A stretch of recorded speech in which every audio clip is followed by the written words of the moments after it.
ኢትዮጵያ ቴሌቪዥን ነው።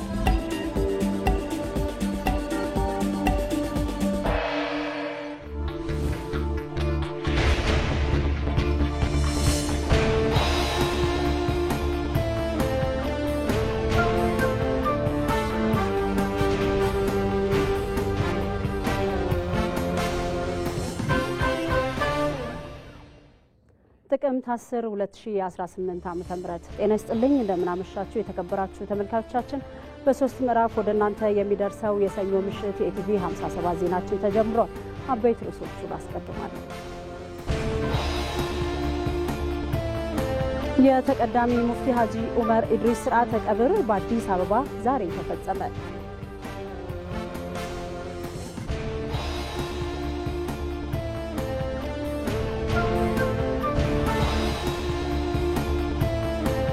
ኢትዮጵያ ስደተኞችን አካታችና ተጠቃሚ የሚያደርግ ኢኮኖሚ እየገነባች መሆኑ ተገለጸ።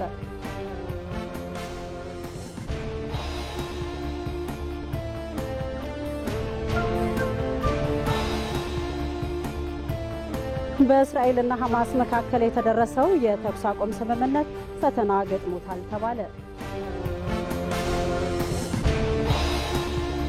ከኢቲቪ 57 ዜናዎች ጋር አልጋነሽ ተካነኝ አብራችሁን ቆዩ።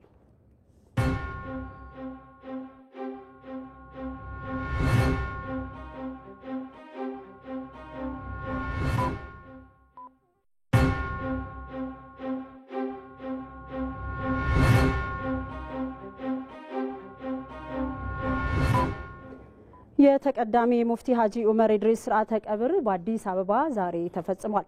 ተቀዳሚ ሙፍቲ ሀጂ ዑመር ኢድሪስ ባጋጠማቸው ድንገተኛ ህመም ምክንያት የሕክምና ክትትል ሲያደርጉ ቆይተው ትላንት ጥቅምት 9 ቀን 2018 ዓ.ም በ89 ዓመታቸው ከዚህ ዓለም በሞት ተለይተዋል። ኢትዮጵያውያን ተቀዳሚ ሙፍቲ ሀጂ ዑመር ኢድሪስ በህይወት ዘመናቸው የሚታወቁበትን የሰው ልጅነት ይቀድማል አስተምህሮ የዘወትር መመሪያ እንዲያደርጉት ጥሪ ቀርቧል።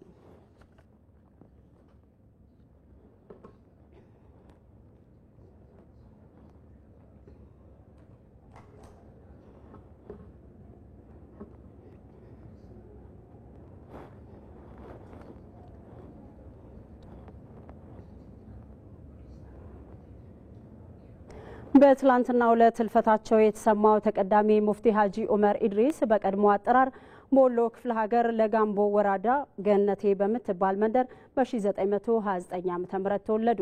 ተቀዳሚ ሙፍቲ ሀጂ ዑመር ኢድሪስ የሰላምና የአብሮነት ሰባኪ፣ ሁከትና ግጭት በነገሰበት ጊዜ ሰላምን፣ መቻቻልና አብሮነትን በመስበክ በሁሉም የሀገሪቱ ማህበረሰቦች ዘንድ ተሰሚነት የነበራቸው አባት ነበሩ። ተቀዳሚ ሙፍቲ ሀጂ ዑመር ኢድሪስ የልጅነት ትጋታቸው፣ የእውቀት የአንድነትና የተቋም ግንባታ ውርሳቸው ምን ይመስል ነበር የሚለውን ባልደረባችን መሐመድ አልቃድር የህይወት ጉዟቸውን እንደሚከተለው ያስዳስሰናል። የሚወዷቸው ገነቴዋ ይሏቸዋል። ኢትዮጵያውያን የሀገር ዋርካ ሲሉ ያልቋቸዋል። የሰላም መምህር፣ የአንድነት አባት ናቸው። ሰው ሆኖ ሰውነት ይቀድማል የሚሉት ታላቁ የእስልምና ሃይማኖት መምህር ተቀዳሚ ሙፍቲ ሀጂ ዑመር ኢድሪስ ዘለቀ። ተቀዳሚ ሙፍቲ ሀጂ ዑመር ኢድሪስ በቀድሞ አጠራር በወሎ ክፍለ ሀገር ለጋምቦ ወረዳ ገነቴ በምትባል መንደር 1929 ተወለዱ። ሙፍቲ ሀጂ ዑመር ኢድሪስ ለእውቀት የነበራቸው ፍቅር ለ6 ዓመታት ከ6 ወር ያክል ቆሎ የተመገቡ ቁርአንን እንዲቀሩ የዕልም ጥማታቸውን በረሃባቸው እንዲያስታግሱ ለሀገርም እንዲተርፉ አድርጓቸዋል። የእሳቸው ስጋት የልጅነት መንገዳቸው በሀገሬው ፍቅር የተገለጸ ነው። እኒህ በአስደናቂና ለብዙዎች ትምህርት በሚሆን መልኩ የልጅነት ታሪካቸውን የከተቡት ሰው እንዲህ ባለችው ጥቂት ጊዜ ታሪካቸው ቢነሳ የሚያልቅ አይሆንም።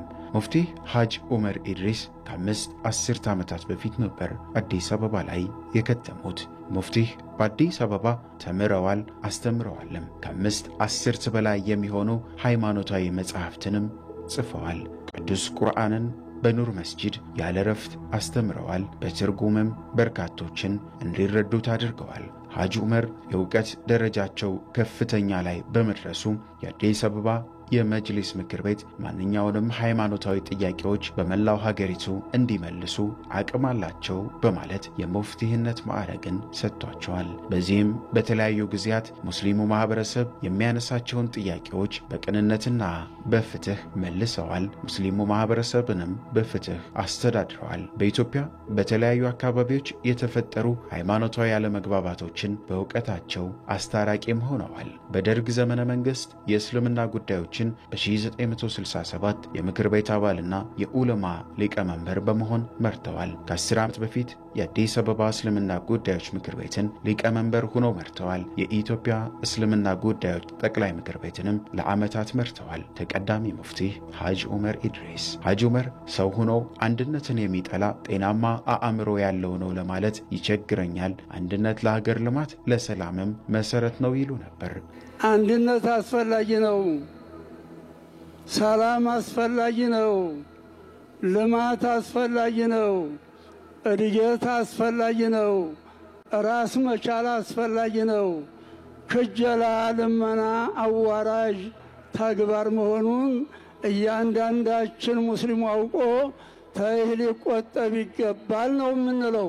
ታላቁ የኢትዮጵያ የእስልምና ሊቅ የኢትዮጵያ የእስልምና ጉዳዮች ምክር ቤት መጅሊስ ፕሬዝዳንትና ተቀዳሚ ሙፍቲ ክቡር ዶክተር ሐጅ ዑመር ኢድሪስ ከዚህ ዓለም በሞት መለየታቸው በሀገር አቀፍ ደረጃ ጥልቅ ሐዘንን ፈጥሯል። ሐጅ ዑመር ኢድሪስ ለሙስሊሙ ማህበረሰብና ለሀገርም በርካታ አስተዋጽኦ ነበራቸው። በፍቅር የሚወዷቸው የሀገር ዋርካ ሲሉ የአባትነት ስምን ሰጥተዋቸዋል። ከመንፈሳዊ ዕውቀታቸውን ባሻገር ለሀገር ለውጥና አንድነት የከፈሉት ዋጋም ታላቅ ነው። ሐጅ ዑመር ኢድሪስ በኢትዮጵያ ለዘመናት ሲጠበቅ የነበረውን ኢስላማዊ ባንክ ምስረታ እውን እንዲሆን ከፊት ሆነው መርተዋል። የኢትዮጵያ እስልምና ጉዳዮች ጠቅላይ ምክር ቤት ሕጋዊ ሰውነት እንዲኖረው በሀገሪቱ ፓርላማ እንዲጸድቅ ከፍተኛውን ድርሻም የተወጡት እሳቸው ናቸው። ሐጅ ዑመር የአንድነት ምሰሶ የነበሩ፣ በአመራር ዘመናቸው የሰላም ድልድይ በመሆን ያገለገሉ፣ የዘመናት የአንድነት ተጣሪ መሆናቸውን በሥራቸው አስመስክረዋል። ሐጂ ራእያቸው ከኢትዮጵያ የሚሻገር በአፍሪካም የሚዘልቅ ነው። ኢትዮጵያውያን ሙስሊሞች ባላቸው ከፍታ ልክ በዓለም አቀፍ ደረጃ የሚጠቀስ የኢትዮጵያ ዓለም አቀፍ የእስልምና ማዕከል ቦታ እንዲሰጥ አድርገዋል። የኢትዮጵያ ዓለም አቀፍ የእስልምና ማዕከልም እውን የማድረግ ምኞታቸውም ተሳክቷል።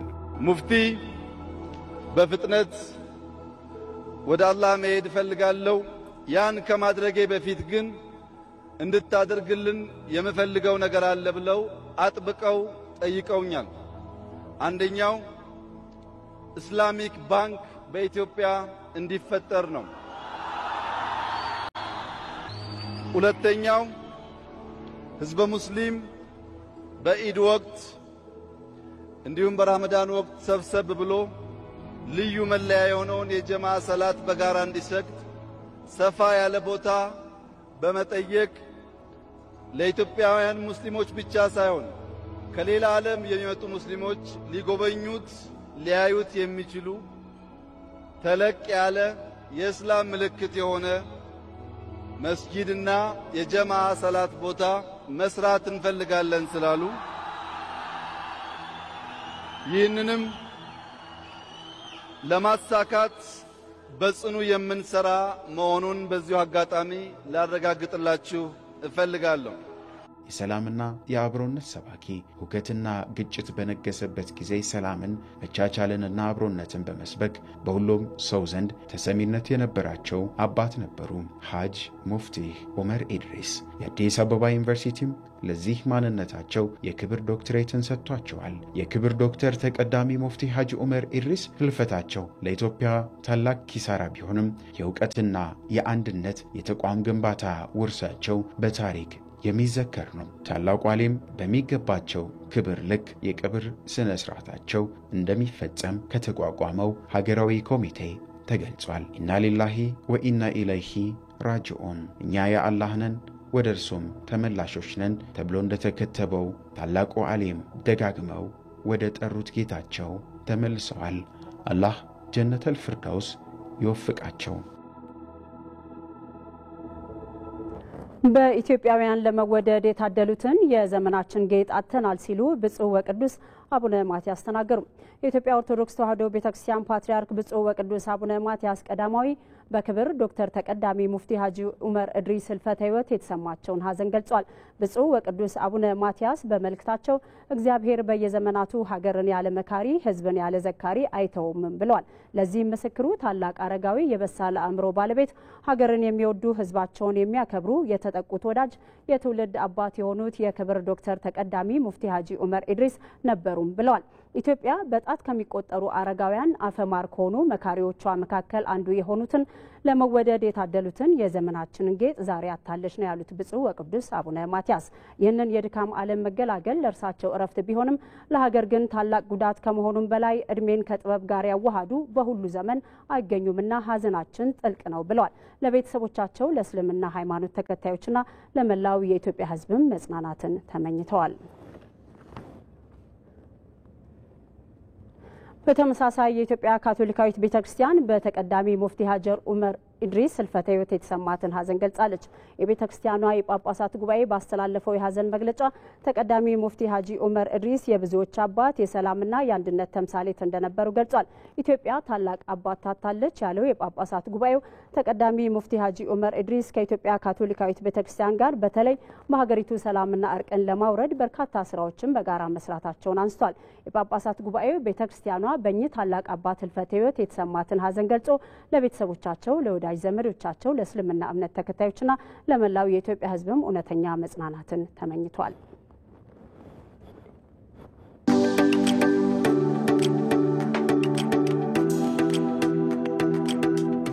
እኛ ደረቁን ሳይንስ እናስተምራለን፣ ግን ያ ደረቅ ሳይንስ ከክህሎት ጋር አብሮ መሄድ አለበት። ወደ መለወጥ የሚያመጣን መንገድ የክህሎት ልማት ነው። ሸክላ ሰሪ ትለዋለህ፣ ክትፎን አጣጥም ትበላበታለህ። አድዋ ዘምተ በቀጥቃጭ ጎራዴና ጦር ወቅት አሸንፈ ትመጣለህ። ስትመለስ ግን ቀጥቃጭ ትለዋለህ። ማንገሻ የሆነውን ሸማ ትለብሳለህ፣ ቁጥር በጣሽ ትለዋለህ። አሁን እንደነ ቻይና ያሉ ሀገራት እኩል ክህሎትንም አብረው ከትምህርት ጋር ይሰጣሉና እንደዚህ አይነት ነገር ቢኖር ክህሎቱ ኖሮንም መስራት የማንፈልግ ብዙ ዜጎች አሉ። ያን ግሎባል ውድድር የምናሸንፈው ሰራተኞቻችን ስኪልድ መሆን አለበት።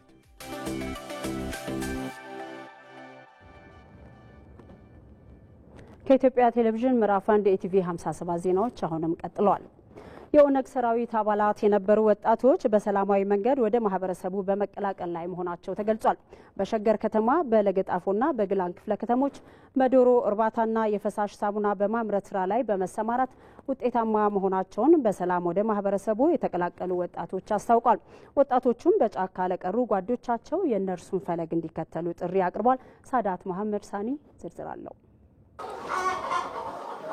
ጋዲሳ ሶርሳ የኦነግ ሰራዊት አባል የሆነው ከ5 ዓመት በፊት በአፍላ ዕድሜው ነበረ። በጊዜው ወደ ትግል የገባው ለኦሮሞ ህዝብ እታገላለሁ ብሎ በማሰብ ነበረ። የጫካ ውስጥ ኑሮ በችግር የተሞላ ነው። ትግል ራሱ መነሻው ችግር ነው። የጫካ ውስጥ ኑሮን የሚያውቅ ያውቀዋል። መርጠ ከገባህ መራብ አለ። ብርድ እንዲሁም በረሃ ውስጥ መጓዝን ይጠይቃል። ይህን ሁሉ መታገስ ካልቻልክ ህይወትህ ለአንድ ቀን ላይቀጥል ይችላል። በእርግጥ እነ ጋዲሳ አምነውበት የገቡበት ትግል በቦታው ተገኝተው ሲያዩት ትግሉ አቅጣጫውን ቀይሮ ወደ ተሳሳተ አቅጣጫ በመጓዝ ላይ ነበር። ዓላማውን ከመሳትም በላይም እንታገልልሃለን ያለውን ህዝብ ወደ መጉዳትም ተሸጋግሮ ነበር ይላል የቀድሞ የኦነግ ሰራዊት አባል። ትላንት ስናደርግ የነበረው ትግል ዛሬ ላይ አቅጣጫውን ስቷል። ትላንት በኦሮሞ ጀግኖች ሲደረግ የነበረው ትግል ከዛሬው ጋር አልተመሳሰለም ብቻ ሳይሆን በተቃራኒው የቆመ ነው። አሁን በኦሮሞ ስም እየተካሄደ ያለው እንቅስቃሴ ለኦሮሞ ህዝብ ምንም ጥቅም የለውም ከጉዳት በስተቀር። ናኦል ከበደም እንደዚሁ የኦነግ ሰራዊት አባል የነበረ ነው። ብዙ ለሀገር መጥቀም የሚችሉ ወጣቶችን ከእልቂት በማዳን መንግስትንና የኦነግ ሰራዊት አመራር የነበሩትን ጃልሰኝ ነጋሳ እንዲሁም ባልደረቦቻቸው መንግስት ባቀረበው ሐሳብ ለመስማማት በመወሰናቸው ሊመሰገኑ ይገባል ይላል። ቆንዳልቶተ ኬኛ ወከን ወገንቶተ ኬኛ ካሌሳ ኢሳኒን ተዋተማ ቱሬ ትናንት አመራሮቻችን የነበሩትን ጃልሰኒ ናጋሳና ጓደኞቻቸውን ማመስገን ፈልጋለሁ። ምክንያቱም የነበርንበትን አቅጣጫ ልክ አለመሆኑን ተገንዝበው ለትውልድ የሚጠቅሙ ወጣቶች መኖራቸውን ተገንዝበው ይህንን የሰላም አማራጭ ስለወሰዱ እጅግ አመሰግናቸዋለሁ። እነዚህ ወጣቶች መንግስት ያቀረበውን የሰላም ጥሪ ተቀብለው በሰላም ወደ ቀያቸው ተመልሰው በሸገር ከተማ መንግስት በፈጠረላቸው ምቹ ሁኔታ ተደራጅተው ለራሳቸውም ለሀገራቸውም የሚጠቅም ተግባር ላይ ተሰማርተው ይገኛሉ። በሸገር ከተማ በለገጣፎ እንዲሁም በገላን ክፍለ ከተሞች የተለያዩ ስራ ላይ ተሰማርተው ይገኛሉ። ልጅ ወልዳ ሻሪካ አለሙ ድርባ ፊሪዮ ተሳይደማ አሁን ጥሩ ሁኔታ ላይ ነው የምንገኘው። በርካታ ዘርፎች በመቀናጀት ድጋፍ አድርገውልናል። በተለይ የሥራ ዕድል ፈጠራ ቢሮ ብድር በማመቻቸት እንዲሁም ስልጠናዎችን እንድናገኝ በማድረግ ትልቅ ሚና ተጫውቷል። አሁን ላይ ከ1500 በላይ አለን። እነዚህ ዶሮዎች በቀን እስከ 1000 እንቁላል ይጥላል። መንግስት በተለያየ መልኩ ድጋፍ እያደረገልን ነው። እኛ ዳቦ በማምረት ላይ ነው የምንሰራው። የተለያዩ የመንግስት መዋቅሮች ይህንን ስራ እስክንጀምር ከጀመርንም በኋላም ስራውን የምንሰራበትን መንገድ ማሳይተው አብረውን ናቸው። የማህበራችን ስም ታረቀኝና ጓደኞች የሚል ነው። ተደራጅተን ለንጽህና የሚያገለግል ፍሳሽ ሳሙና በማምረት ላይ እንገኛለን። በጣም ጥሩ ሁኔታ ላይ እንገኛለን። በሸገር በሁሉም ክፍለ ከተሞች እናቀርባለን። አሁን የሚያስፈልገን ተጨማሪ ገበያ ነው። በሸገር ከተማ በተለያየ ስራ ላይ የሚገኙት እነዚህ የቀድሞ የኦነግ ሰራዊት አባላት ሌሎች በጫካ የሚገኙ ወንድሞቻቸው መንግስት ያቀረበውን የሰላም ጥሪ ተቀብለው ወገናቸውንና ራሳቸውን እንዲጠቅሙ ጥሪ ያቀርባሉ። አንድ ነገር ስናደርግ ጥቅሙንና ጉዳቱን አስተውለን ነው። እኔ የሰላም መንገድ መርጫለሁ። ስለዚህ እኔ የመረጥኩት መንገድ ጠቅሞኛል። በደንብ ካስተዋሉ እኔ ምሳሌ ልሆናቸው እችላለሁ። በዚህ እድል ሌሎች ጓደኞቼ ቢጠቀሙ ደስ ይለኛል። በተለይ በችግር ጫካ ውስጥ እየተፈተኑ ያሉ ወንድሞቻችን በሰላም ወደ ሀገራቸው ገብተው ህይወታቸውን ቢቀይሩ ይሻላል ባይ ነኝ። መንግስት ባቀረበው የሰላም ጥሪ በጃልሰኝ የሚመራው የኦሮሞ ነጻነት ግንባር ተዋጊዎች እንዲሁም ሌሎች ታጣቂዎች የሰላም አማራጭ በመውሰድ ላይ መሆናቸው ይታወሳል። ኢትዮጵያ ስደተኞችን አካታችና ተጠቃሚ የሚያደርግ ኢኮኖሚ እየገነባች መሆኑ ተገለጸ። በኢጋድ ቀጠና የሚገኙ ስደተኞችን የኑሮ መሰረትን ለማሻሻልና ባሉበት የስራ ፈቃድ ማግኘት እንዲችሉ ለማድረግ በካምፓላ በተደረሰው ስምምነት አፈጻጸም ላይም ውይይት ተካሂዷል። አቤል ሙልጌታ ዝርዝር አለው። በኢጋድ ቀጠና የሚገኙ ስደተኞችን የኑሮ መሰረት ለማሻሻልና ባሉበት የስራ ፈቃድ እንዲያገኙ የሚያስችለው የካምፓላ ስምምነት አፈጻጸም ላይ ውይይት ተደርጓል። በመድረኩ የኢጋድ አባል ሀገራት ተወካዮች፣ ባለድርሻ አካላትና ዓለም አቀፍ ተቋማትም ተገኝተዋል። የካምፓላው ስምምነት ለኢትዮጵያ ከፖሊሲነት ባለፈ የሞራል ጥያቄ እንደሆነም ተነስቷል። በተለይ ደግሞ ሁሉም ህጋዊ የሆነ ሰው ስራ መስራት የሚያስችለው አካታች የህግ አግባብነት ያለ ስለመሆኑም በመድረኩ የተገኙት የስራና ክህሎት ሚኒስትር ዴኤታው አቶ ሰለሞን ሶካ ተናግረዋል። For Ethiopia, the Kampala Declaration is more than a policy framework. የካምፓላው ስምምነት ለኢትዮጵያ ከፖሊሲ ማዕቀፍም በላይ ነው። ይህ የሞራል ጉዳይ ነው። በዓለም አቀፋዊ የስደተኞች ሁኔታን በማገናዘብ ስደተኞች ራሳቸውን እንዲችሉ ለማድረግ በሀገር በቀል የኢኮኖሚ ማሻሻያ ላይ ጭምር አካታች እንዲሆን ስራ ተሰርተዋል። ተረጅነት ለጊዜው እንጂ ዘላቂ ሊሆን አይችልም።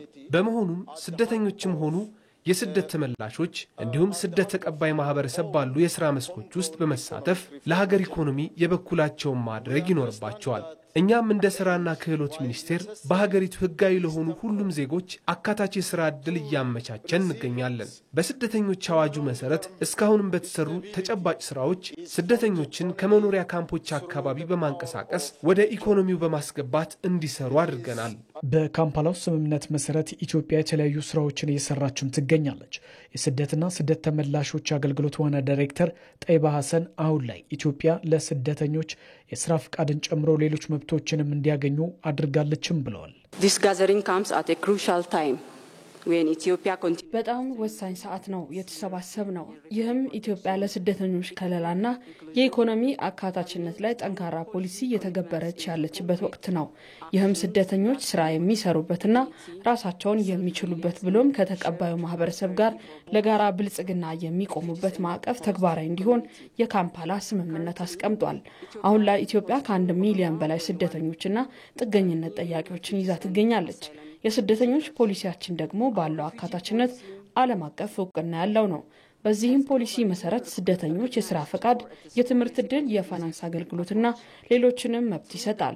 ይህም ስደተኞች የተለያዩ ስራዎችን በመሳተፍ ለሀገር ኢኮኖሚ አስተዋጽኦ ያደርጋሉ ማለት ነው። በኢጋድ ቀጠና ስደተኞችን በተመለከተ በካምፓላ የተደረሰው ስምምነት በኢትዮጵያና በኬንያ በኩል ተጨባጭ ውጤቶች ተመዝግበዋል ያሉት ደግሞ የዓለም ባንክ ተወካዩ ማቲው ስቴፈን ናቸው።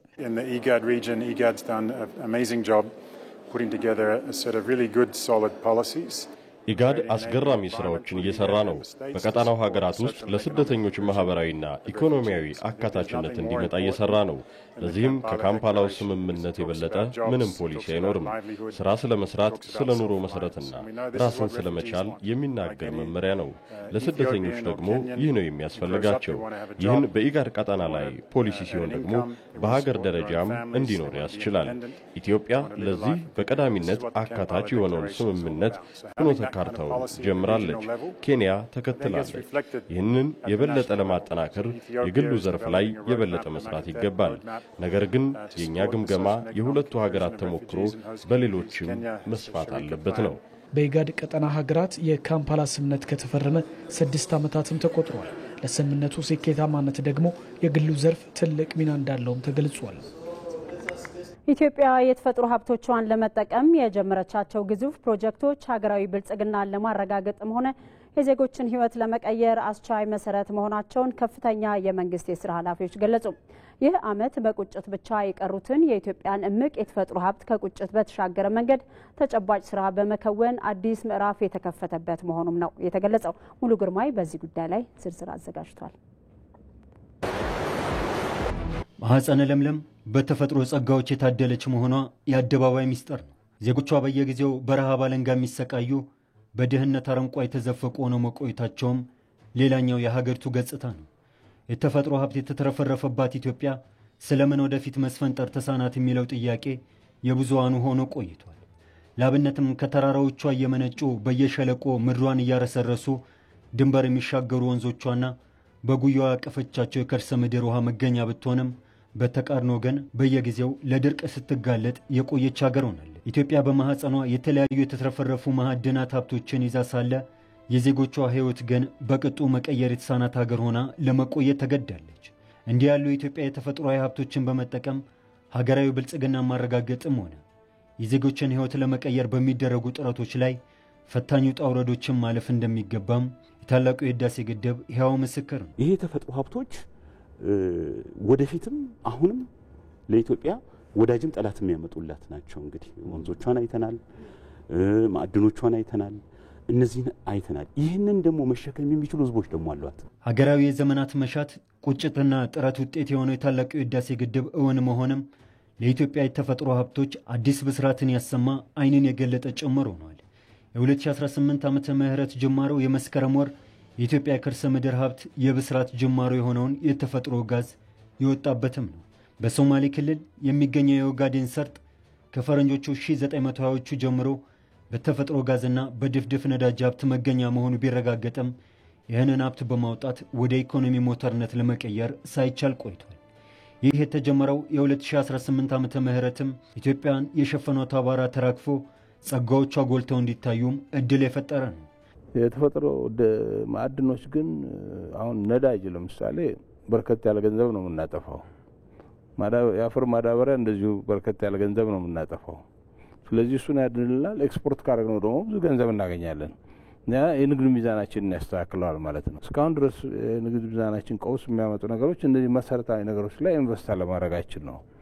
ስለዚህ አሁን ይሄ ኢንቨስትመንት መጀመሩ ትልቅ ነገር ነው። በተለይ የካሉብ ጋዝ እዛ በቀደም ሲመረቅ ሳየው በጣም ነው ደስ ያለኝ። ምክንያቱም ከፍተኛ ጅምር ነው ብዬ ነው የማስበው። በሶማሌ ክልል ካሉብ በአመት 111 ሚሊዮን ሊትር ማምረት የሚቻለውን የተፈጥሮ ጋዝ ፕሮጀክት ማጠናቀቅም ይህን ተከትሎም ወደ ግንባታ የሚገባው የማዳበሪያ ፋብሪካና የጎዴ ነዳጅ ማጣሪያ ፋብሪካም ተሰናስለው የኢትዮጵያን እድገት ጉዞ ትርጉም ወዳለው ደረጃ የሚያሻሽሉ ስለመሆናቸውም ሳይታለም የተፈታ ነው።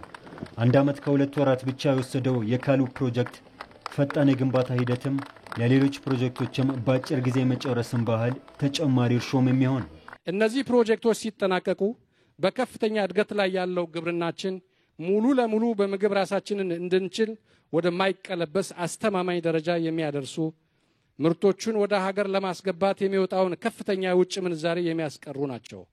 የሀገራችንን የብልጽግና ጉዞ ትርጉም ወዳለው ደረጃ የሚያሸጋግሩ በሁሉም ባለድርሻ አካላት ትብብር እውን የምናደርጋቸው ለኢኮኖሚያችን እድገት ወሳኝ ሚና ያላቸው ናቸው።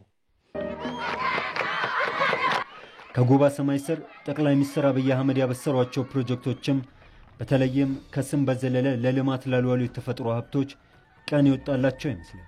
ዘመኑ በጉል የሚነሳ አዲስ ምዕራፍ ጅማሮ ነው። እንዲህ ያለው ጅማሮ ግን አልጋ ባልጋ በሆነ ሂደት እንደማይፈጸም አስቀድሞም በነበሩ ፕሮጀክቶች ላይ የታዩ ፈተናዎች ምስክር ናቸው። እንደ ታላቁ ህዳሴ ግድብ ሁሉ የኢትዮጵያ የብሔራዊ ጥቅም አካል በሆኑ ፕሮጀክቶች ላይ አንድነትና ትብብርን ማሳየት ይጠይቃል። የህዳሴው ግድብ ለሁሉም ነው። የምግብ ነጻነት የማዳበሪያ ጉዳይ ለሁሉም ነው። የኤነርጂ በተፈጥሮ ሀብት የመጠቀም ለሁሉም ኢትዮጵያው ነው። እንደዚህ ይሄ የኢትዮጵያ ዳር ድንበር የሁሉም ጉዳይ ነው። ስለዚህ አሁን እኛ ጋር እነዚህ ላይ ጥያቄ ሊነሱ አይገባም። እንግዲህ ሰለጠኑ የምንላቸው ሀገሮች እኮ በእንደዚህ አይነት ብሔራዊ ጥቅሞች ላይ ምን አላቸው? ፍጹም አንድነት ነው ያላቸው። የተፈጥሮ ሀብቶችን በቴክኖሎጂና በእውቀት ታግዘው ስራ ላይ በመዋል ወደ ወሳኝ የሀብት ምንጭነትና የኢኮኖሚ አንቀሳቃሽነት ለመጠቀም የሚደረገው ጉዞም የኢትዮጵያን ቁመና ከሚቀይሩ አሻራዎች መካከል ነው። በፈተናዎችና ጫናዎች ባለመበገር የአንድነትና የትብብር መንፈሶችን በማጉላት በተፈጥሮ ሀብቶች ላይ ኢትዮጵያ የጀመረቻቸው ግዙፍ ፕሮጀክቶችን እውን ማድረግም ከትውልዱ የሚጠበቅ የቤት ስራ ነው። ከኢትዮጵያ ቴሌቪዥን ምዕራፍ 1 ኢቲቪ 57 ዜናዎቻችን አሁንም ቀጥለዋል። ተመልካቾቻችን አሁን የምንስከትለው የአየር ትንበያ መረጃዎችን ይሆናል። ባለሙያው ኃይሉ ነገሰ ስቱዲዮ ተገኝቷል። እንዴት አመሻሻል? የአየር ትንበያ መረጃዎች ምን ያመለክታሉ? አመሰግናለሁ አልጋነሽ። በዛሬው ዕለት በጋ ሁለተኛ የዝናብ ወቅታቸው በሆኑት በደቡብና ደቡብ ምስራቅ የሀገራችን አካባቢዎች እንደዚሁም በሰሜን ምዕራብ፣ በሰሜን ምስራቅ፣ በምዕራብ፣ በመካከለኛውና በምስራቅ የሀገራችን አካባቢዎች ላይ ጠንካራ የደመና ሽፋን ነበራቸው። ከዚሁም ጋር ተያይዞ በአዲስ አበባ፣ በጅማ፣ በነቀምቴ፣ በጎሬና በደብረ ማርቆስ ዝናብ ተመዝግቧል። በነገው ዕለትም ለበጋ ዝናብ መፈጠር ምቹ ሁኔታን የሚፈጥሩ የአየር ሁኔታ ክስተቶች በደቡብና ደቡብ ምስራቅ እንዲሁም ደቡብ ምዕራብና ሰሜን ምዕራብ የሀገራችን አካባቢዎች ላይ ቀጣይነት ይኖራቸዋል። ከዚሁም ጋር ተያይዞ ጉጂና ምዕራብ ጉጂ፣ ቦረናና ምስራቅ ቦረና፣ ባሌና ምስራቅ ባሌ፣ ሲዳማ፣ ደቡብ ኢትዮጵያና የሶማሌ ክልል ደቡባዊ ክፍል እንዲሁም ደቡብ ምዕራብና ሰሜን ምዕራብ የሀገራችን አካባቢዎች ላይ ከቀላል እስከ መካከለኛ መጠን ያለው ዝናብ ይኖራቸዋል። በተጨማሪም ከሚጠናከሩት የአየር ሁኔታ ክስተቶች በመነሳት በጥቂት የምዕራብ ሸዋና የምዕራብ ኦሮሚያ ዞኖች በ24 ሰዓት ከባድ መጠን ያለው ዝናብ ይኖራቸዋል። በነገው ዕለት የሀገራችን ዋና ዋና ከተሞችና የቱሪስት መዳረሻ የሆኑ ስፍራዎች የሚኖራቸው የአየር ሁኔታ አክሱም፣ ጎንደር ቀላል ዝናብ፣ ሐዋሳ ዝናባማ፣ ጅማ ዝናባማ፣ መታራና ጅግጅጋ ዳመናማ፣ ዲላ፣ ሆሳዕናና ወላይታ ሶዶ ዝናባማ የአየር ሁኔታ ይኖራቸዋል። በአዲስ አበባ በነገው ዕለት ቀላል መጠን ያለው ዝናብ የሚኖር ሲሆን ጥቅምት 12ና 13 ዳመናማ የአየር ሁኔታ ይኖራል። ተመልካቾቻችን ለበለጠ መረጃ የኢንስቲትዩቱን ድረገጽ www.itomet.gov.ኢቲን መልከቱ በርካታ መረጃዎችን ያገኛሉ። አልጋነሽ አመሰግናለሁ። ኃይሉ መልካም ምሽት ይሁንልህ። ለሁላችን እኔም በጣም አመሰግናለሁ አልጋነሽ። መልካም እንቀጥላለን። ተመልካቾቻችን ከተሞችን ለማዘመን አገልግሎትን ማሻሻል ቁልፍ ጉዳይ በመሆኑ በዚህ ሂደት የከተማ ነዋሪዎች ተሳትፎ ሊጎለበት እንደሚገባ የደቡብ ኢትዮጵያ ክልል ርዕሰ መስተዳድር ጥላሁን ከበደ ተናገሩ። የከተሞችን ልማት ለማረጋገጥ በሚደረገው ጥረት የሕዝብ ተሳትፎና ባለቤትነትን ማረጋገጥ እንደሚያስፈልግም ገልጸዋል። በወላይታ ዞን አረካ ከተማ ዘመናዊ የማዘጋጃ ቤት አገልግሎት የተጀመረ ሲሆን ግንባታቸው የተጠናቀቁ ሌሎች ፕሮጀክቶችም ተመርቋል። ተመስገን ተስፋዬ ዝርዝር አድርሶናል። የደቡብ ኢትዮጵያ ክልል መንግስት የከተሞችን ልማት በማረጋገጥ ለኑሮ ተስማሚ የሆኑ አካባቢዎችን ከመፍጠር ባሻገር ለዜጎች የሚሰጠውን አገልግሎት ለማዘመኑ ተግባር ልዩ ትኩረት ሰጥቶ እየሰራ ይገኛል። የከተማ ውበትና መሰረተ ልማትን ተከትሎ ሰፊ ትኩረት ካገኙ ዘርፎች መካከል የማዘጋጃ ቤት አገልግሎት ማዘመን ተጠቃሽ ሲሆን በወላይታ ዞን የአረካ ከተማ ማዘጋጃ ቤት ርዕሰ መስተዳድር ጥላሁን ከበደና የክልሉ ከፍተኛ የስራ ኃላፊዎች በተገኙበት ለዜጎች ዘመናዊ አገልግሎት መስጠቱን በይፋ ጀምሯል። ከተሞችን ለማዘመን አገልግሎት ማሻሻል ቁልፍ ጉዳይ መሆኑን ርዕሰ መስተዳድሩ በዚህ ወቅት ተናግረዋል። አገልግሎቱ ስናዘምን የሚያገለግለውም ባለሙያው አመራር በአስተሳሰብ ሊዘምን ይገባል። የሚገለገለው ህዝብም በዛው ልክ ሊዘጋጅ ይገባል። ይህን ስናደርግ ተያይዘን ነው የምናድገው፣ ተያይዘን ነው የምንበለጽገው። ስለዚህ ከተማ ለመቀየር ወሳኙ የከተማ ነዋሪ ነው። የተለየ ገንዘብ የለም።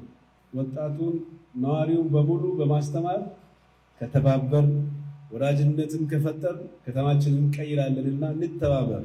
የማዘጋጃ ቤቶች ዘመናዊ አገልግሎት በክልሉ ባሉ ሪጂዮ ፖሊሲ ከተማዎች ቀድሞ መጀመሩን ያስታወቁት ርዕሰ መስተዳድሩ በአረካ ከተማ የታየውን መልካም ተሞክሮ በሌሎች የክልሉ ከተሞች ለማስፋፋት እየተሰራ መሆኑን አረጋግጠዋል። የአረካ ከተማ ከንቲባ ኢንጂነር ጥበቡ ሳሙኤል የከተማዋን እድገት የሚመጥን አገልግሎት ለዜጎች መስጠት ወቅቱ የሚጠይቀው ትልቅ ኃላፊነት መሆኑን ገልጸው በህዝብ ተሳትፎና በመንግስት ድጋፍ የማዘጋጃ ቤት አገልግሎት የማዘመን ውጥን ማሳካት መቻሉን አስረድተዋል። አረካ ከተማ ማዘጋጃ ቤታዊ አገልግሎትን ማዘመንን ዛሬ በይፋ ለማስጀመር ችለናል። እንደምታወቀው አረካ ከተማ አሁን ፈርጅ አንድ ከተማ ሆናለችና በርካታ የልማት ጥያቄዎች የሚፈልጉ ከቦሎሶ ሶሬ የተካለሉ ቀበሌያቶች አሉ። እነኚህንም ከኛ ህዝብ ጋር ሆነን ከመንግስት ጋር ሆነን አንድ ላይ ተጋግዘን የምንፈታ መሆኑን እዚሁ በእናንተ ፊት ለማረጋገጥ እፈልጋለሁ። የአዳዲስ መሰረተ ልማቶች ዝርጋታ የከተማዋን ገጽታ መቀየር በመቻሉና የማዘጋጃ ቤት አገልግሎት በመዘመኑ መደሰታቸውን የገለጹት የከተማዋ ነዋሪዎች በበኩላቸው ከዚህ ቀደም እንደሚያደርጉት ሁሉ ለልማታዊ ስራዎች ድጋፋቸውን አጠናክሮ እንደሚያስቀጥሉ ተናግረዋል። ተሰርቶ ለህዝቡ አገልግሎት የሚውል ከመሆኑ ጋር ተያይዞ ህዝቡ ደግሞ እቺን ልማት ለማስቀጠልም ደህንነቱንም የማስጠበቅ ኃላፊነት አለበት። እነዚህ አሁን የመንገድ ዳር ኮሪደሮቹ እጅግ በጣም በሚያምሩ ሁኔታ ከመሰራታቸውም በላይ ለብዙ ሰዎች የስራ እድል እየፈጠረላቸው የሚገኙት ሁኔታ አለ። ሌሎች ደግሞ አሁን ወደዚህ ወደ ማዘጋጃ አካባቢ ያለው አሰራሮች ሁሉ ለማዘመን ከፍተኛ ስራ እየተሰራ ያለበት ሁኔታዎች አሉ። በመርሃ ግብሩ የኮሪደር ልማት ስራዎች የተጎበኙ ሲሆን ሞዴል የህዝብ መድኃኒት መደብርና በበጎ ዓላማ ለአቅመ ደካሞች የተገነቡ ቤቶች ተመርቀዋል። ወደ ውጭ ዜና አልፈናል። እስራኤል በጋዛ ጥቃት መሰንዘሯ ተሰምቷል። ለዚህም ሐማስ የተኩስ አቁም ስምምነቱን ጥሶ ያደረሰው ጥቃት እንደ ምክንያት እስራኤል አቅርባለች። ይህን ተከትሎም በጋዛ የተደረሰው የተኩስ አቁም ስምምነት ፈተና እንደገጠመው ነው የተገለጸው። አለምነህ ዋሴ በዚህ ጉዳይ ላይ ትንታኔ አዘጋጅቷል። የፕሬዝደንት ትራምፕ መግለጫ የተሰማው ትናንት ወደ ረፋዱ ላይ እስራኤል ሐማስ ተኩስ አቁሙን ጥሶ ራፋ በሚገኝ ሰራዊቷ ላይ በፈጸመው ድንገተኛ ጥቃት 2 ወታደሮቿ መገደላቸውንና 3 ደግሞ መቁሰላቸውን ካስታወቀችና መላ ጋዛን ያካተተ የከፋ የአጸፋ የአየርና የእግረኛ የመድፍ ድብደባዎች ካካሄደች በኋላ ነው። እስራኤል ከወታደራዊ የአጸፋ እርምጃዋ በተጨማሪም ደፋር ብላ በገለጸችው የሐማስ ጥሰት የተነሳ ለጋዛ የሚገባውም የእርዳታ አቅርቦት እንዲቆም አድርጋ ነበረ። ይሁንና ከአጸፋ እርምጃዎቿ በኋላ መሰል የሐማስ ጥሰቶች በተፈጠሩ ቁጥር መሰል የበቀል እርምጃ እንደምትወስድ አስገንዝባ የተኩስ አቁም ስምምነቱ እንዲቀጥል የምትፈልግ መሆኗን አስታውቃለች። በዚህም መሠረት ወደ ጋዛ በሚገባው የእርዳታ አቅርቦቶች ላይ እገዳ ከጣለች ሰዓታት በኋላ እገዳውን መልሳ ያነሳች መሆኗን በማስታወቋ የጋዛ እርዳታ አቅርቦት ሳይስተጓጎል ዛሬም በተገቢው መንገድ መግባት ቀጥሏል። ሐማስ መሩ የጋዛ ጤና ቢሮ በሰጠው መግለጫ በእስራኤል የአጸፋ የጦር ጀቶች የሰው አልቦችና የመድፍ ድብደባ በተለይ በደቡብ ጋዛ ውስጥ ነው በድምሩ 44 ሰዎች መገደላቸውን አስታውቋል። ሲኤንኤን በበኩሉ የጋዛ ሆስፒታሎች የተረከቧቸውን አስከሬኖች ቁጥር ዝርዝር በመቀበል ባደረገው ስሌት 44 ሰዎች መገደላቸውን አረጋግጧል። ሐማስ በበኩሉ ባወጣው መግለጫ በእስራኤል ወታደሮች ላይ ራፋ ውስጥ የተፈጸመውን ጥቃት አለመፈጸሙንና ተኩስ አቁሙን አለመጣሱን አስገንዝቧል። ይልቁንም እስራኤል የተኩስ አቁሙን ጥሳ ጥቃት መፈጸሟን ወንጅሏል። ይህ በእንዲህ እንዳለ ሐማስ ለእስራኤል ማስረከብ ከነበረበት የ28 ሙታን ታጋቾች አጽም ውስጥ እስካሁን 12 ያስረከበ ሲሆን በትናንትናው ዕለትም ተጨማሪ አንድ አጽም ያገኘ መሆኑንና በማንኛውም ሰዓት ለእስራኤል እንደሚያስረክብ አስታውቋል። ይህ በእንዲህ እንዳለ በአሜሪካ በኩል የፕሬዚደንት ዶናልድ ትራምፕ ባለ 20 ነጥብ የሰላም ሐሳብ አደራዳሪዎች ልዩ መልእክተኛ ስቲቭ ዊትኮፍና የፕሬዚደንቱ ሴት ልጅ ባለቤት ጃሬድ ኩሽነር በዛሬው ዕለት እስራኤል መግባታቸው ተዘግቧል። ቀጥለው ወደ ካይሮ ያመራሉ። ተመልካቾቻችን ከኢትዮጵያ ቴሌቪዥን ምዕራፍ 1 ኢቲቪ 57 ዜናዎቻችን ተጠናቋል። ምዕራፍ 2 1 ሰዓት ላይ ይጀምራል። ቢዝነስና ስፖርት ይኖራል። መልካም ቆይታ ይሁንላችሁ።